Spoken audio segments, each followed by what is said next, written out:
guys, welcome back.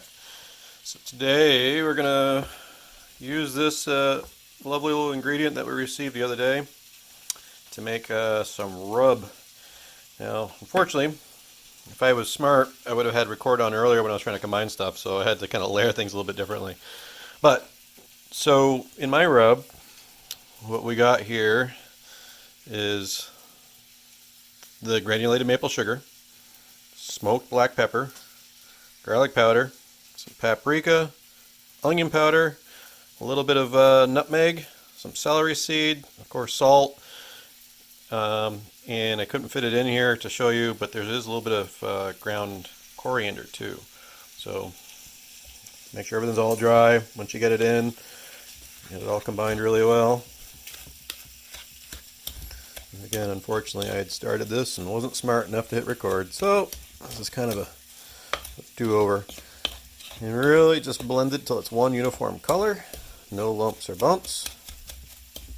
And the chunks you see are actually it's the maple. One thing I have found because there's so much maple in it, and even if you used brown sugar or I think any other sugar, humidity may affect it, may cause it to clump a little bit.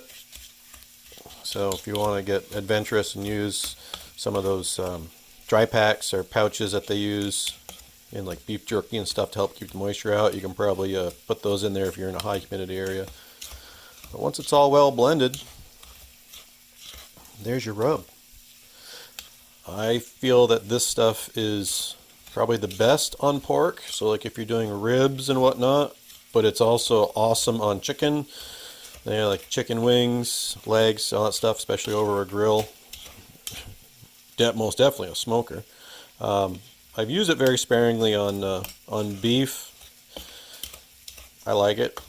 I just think the flavor profile fits better for pork and chicken.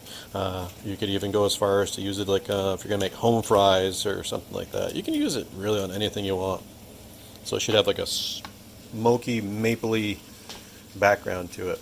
So that's a real quick down and dirty on how to make your own rub. You know, you can experiment with the seasonings, sugar content, what you are using for a sweetener, if you want to use any at all.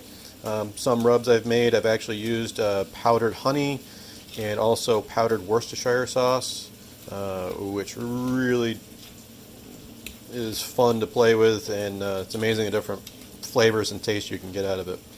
Hopefully you find this useful and it gives you some information as far as what to play around with if you want to sample some rubs and play around. Thanks for watching. Hope you like, share, subscribe, and share.